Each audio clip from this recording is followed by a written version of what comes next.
Dear family, each and every single one of us has a call or a vocation to follow God. Everyone is called to follow Him.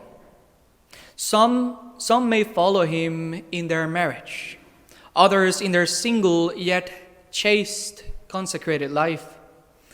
Some others may follow Him in their call to religious life. Like, for example, sisters, nuns, monks, deacons, and so on. And others may follow God's call in our priesthood. The goal of each and every single one of these vocations is to be a response to God's call to follow Him. At the end of the day, it is Him whom we follow. Today we hear the call of the first disciples, according to Mark. They were regular men, taking care of their own business.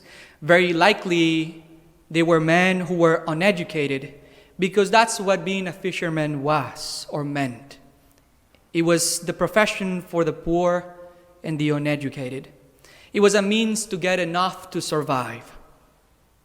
Yet God approaches them in the middle of their daily and necessary work and calls them and asks that they leave their nets to follow Him. Clearly, it's something difficult because that's the means for their sustenance, their daily lives. Not only that, but then we hear that before that call, He asks them to repent and believe before they follow Him. God's love demands a response from us. And that response is to follow Him, to listen to His call, to listen to His message, to repent and to believe. In the middle of our own daily lives, we too hear God's call and invitation to follow Him.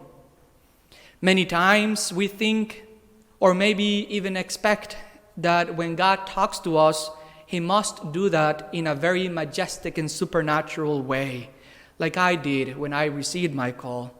I thought there was an angel who was going to descend with a sign saying, "You're called to the priesthood." Never happened. My dear family, God calls us in very subtle and gentle ways. Yes, maybe some saints and maybe some of you may receive clear and majestic signs of God calling you, but many times that is not the case. He calls us in gentle and subtle ways. He approaches us in the middle of our busy lives, and He says in a subtle voice, maybe you should really go talk to that person who doesn't seem to be doing well. Or maybe He says, you should go out and help so-and-so. They seem to need a hand. He maybe is telling us, ask how that person is doing. They need to hear a loving voice. Maybe you should not have been that rude at that traffic light. Some of us, my dear family, may call this voice in our heads our conscience. But in fact, it is God talking to us. Saint Henry Newman says that this is the voice of God. He talks to us through the voice of our conscience, the new law inscribed in our hearts.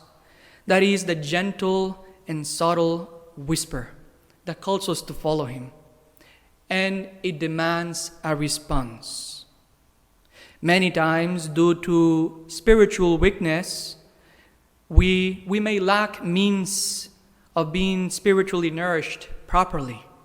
So, because we lack the means to be spiritually nourished properly, we latch onto the first thing that comes by and that provides us enough sustenance to meet basic needs. Yet sometimes that is exactly what keeps us from following God, or listening to His call fully.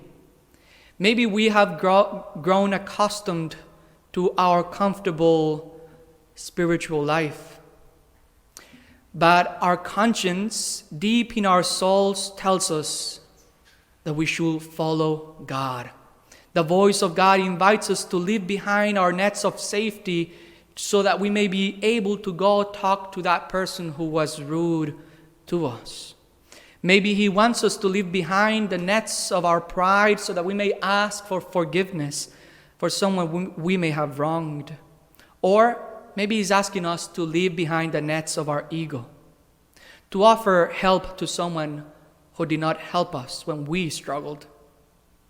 Each and every single one of us has a call from God. And that call is a difficult call. He's asking us to leave behind the nets that provide for our very basic needs. He's asking us to follow Him, to repent, to believe, and He will become the sustenance. We all have a vocation, and everyone is called to follow Him. My dear family, how have we responded to His call? Or maybe you have already responded and are already enjoying many years of that response. So then the question becomes, what are we doing to keep the fire of that vocation burning? And if we have not responded to His call yet, how are we going to respond? Do we have a plan? What is your call? What is your vocation? And what is our conscience telling us? Is it telling us to stay in the same place or to leave behind our nets to follow Him?